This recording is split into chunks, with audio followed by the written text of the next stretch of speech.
in a generation. Right. And when you're in a condo, no kids. So one child, is that part of it? Absolutely. Yep.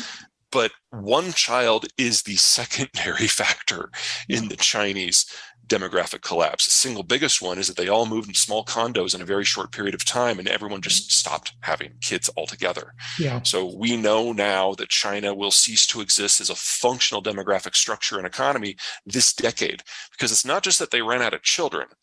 That was 30 years ago. They're Hmm. now running out of 30 somethings. Part of the reason why the baby Yeah. boomers think they're so important is because Mhm. they have been, and they Yeah. still Right. are. I mean, Yeah. for in the late 60s to the early 80s, they were coming of age. They drove consumption. That's why we had inflation then. Yeah. In the 90s and into the 2000s, they had come out of their consumption phase. They were saving for retirement. That's why we had investment booms. Right. And now our inflation, it's because they're all retiring. Yep. And we have a large generation that's just going away. And now, yes, as you age, your net worth increases. And as you age, you become more adventurous with your investments, and that drives more economic activity. And then when you retire, you cash it all and go to T-bills because you won't be able to stomach any sort of market turning or currency turning. That's been true since the dawn of recorded history. There's nothing new there. What Yep. is new is the demographic profile has changed. So in a pre-industrial world, you had very few 60 somethings. You had more 50 somethings and yet more 40 somethings and on down. It built a pyramid. What industrialization and urbanization has done is change the shape of the pyramid.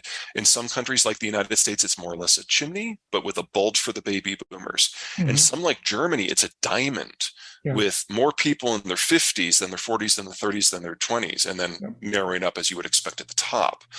What's happening globally right now, not just with the American boomers, is that we've got this big cadre of people in their 60s who are moving into retirement, and they are a bulge in the structure. So instead of just a small group of people relative to the overpopulation that are moving on and changing their investment portfolios, we have the single largest generation in our history doing that. And on average, they will have completed that transition by the end of this year. So we go from having some of the richest, most liberal, most open, most liquid capital markets we've ever known to something that's a lot closer to the opposite in less than a year. Yeah. That's Right. why most people don't do that. I agree Yep. that there's a percentage of people that are, and that is unfortunate. Right. And we're about to learn that good and hard because we're not just having this demographic turning, we're, of course, at the market tightening at the same time. And that's just Hmm. damnably inconvenient. Whatever. It's some ridiculous It's number. I it's agree. big. Yeah. Yeah, I mean, the problem here is we're losing the single largest worker cadre we've ever had. Okay. And the replacement generation down at the bottom of that pyramid, the Yeah. Zoomers, they are the smallest generation we have ever had. Well, Gen X Um. and millennials have been in the labor market already. So we're already Right. factored into the math. Now, there's pros and Oh. there's cons, Okay. and that Yeah. shapes a lot of things, but we are Okay. already in. The Zoomers are the ones who are coming in to replace Yeah. the Sure. boomers. Okay. And we have our largest generation going out, our smallest generation coming in. So right now, annually, that's 400,000 worker shortage. And that will increase every year until 2034 when it'll peak at 900,000. These people are already born. They're already on the way. We know exactly what's going to happen to the net flows each and every year moving forward. The problem is that capital is going away at the same time. I Oh. certainly agree that the relationships are going to change. I Yeah. think it's a little bit arrogant to think that I know exactly how, Yeah. but we're definitely entering a period of protracted and extended and increasing labor shortage. At the same time, we're entering into a period of protracted and extended and increasing capital shortage. Okay. And just to make it a little bit more fun, China's collapsing against this backdrop. So Yeah. even if we decided we were fine with a completely globalized supply chain, we still need to double the size of the industrial plant in the next few years with less capital and with less labor. I would argue that at the Yeah. moment, the labor disconnect is the single largest issue behind our inflation numbers right now. Well, the baby boomers are at the height of their earning experience, Yeah. and as of the end of next year, this year, they won't be earning anymore. So the net inflows into the system from just normal demographic structure dry up considerably. The next generation down, Gen X, is very small. Yep. And even if we do succeed in having significant raises now in this labor inflationary environment, there aren't enough of us to generate nearly as much in total. So step one, we're losing volume. Step two, we're losing investment quality because in the flight from risk on to risk off, the capital becomes a lot less interesting. Sure, this is going to be broadly decent for people who want to be in the government and borrow because that's the T-bill. That's considered the ultimate gold standard. And to a degree, that helps with the mortgage market as well, because mortgage rates primarily draw their guidance from the 10-year as opposed to interest rate levels. After that, though, you're entirely dependent on capital flight from the rest of the world.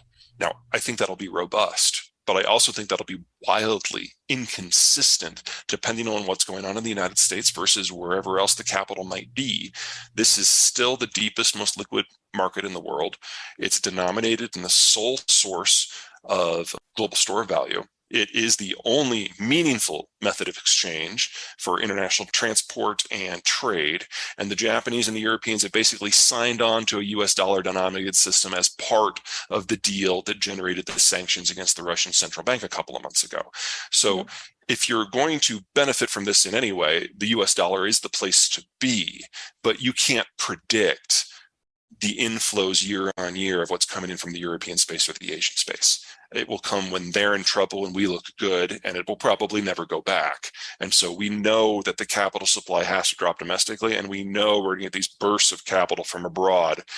But planning on that, that takes a smarter brain than I have. And the millennials themselves will then be entering their late stage worker years. Well, they will gradually become the dominant capital providing class again. So for the United States, we have a pretty big needle to pass through here. And a roughly 10 to 20 years, it can be a little loosey-goosey based on what happens with the monetary system and the Fed in that time. But in that decade of time, the United States will go back to having what we would consider a more stable capital structure. And at the same time, when you get into the 2040s, the labor market will start reconstituting based on normal demographic factors, because the millennials' kids will then be entering the workforce. We'll be through this long winter of the Zoomers. But no one else gets to do that. Everyone else went through industrialization and urbanization either faster or more intensely than the United States did. A couple exceptions, but only a couple.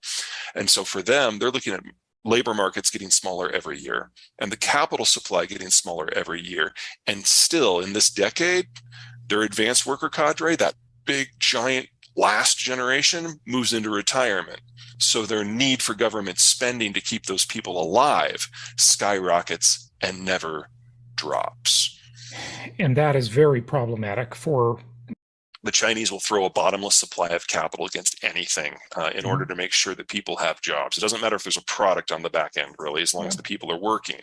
So everything that people say about the US Fed is actually true to an order of magnitude higher in China. So the US dollar is the global currency. It's the medium of exchange. It's the store of value. It's the lubricant for the #1 economy and 2/3 of the top 20.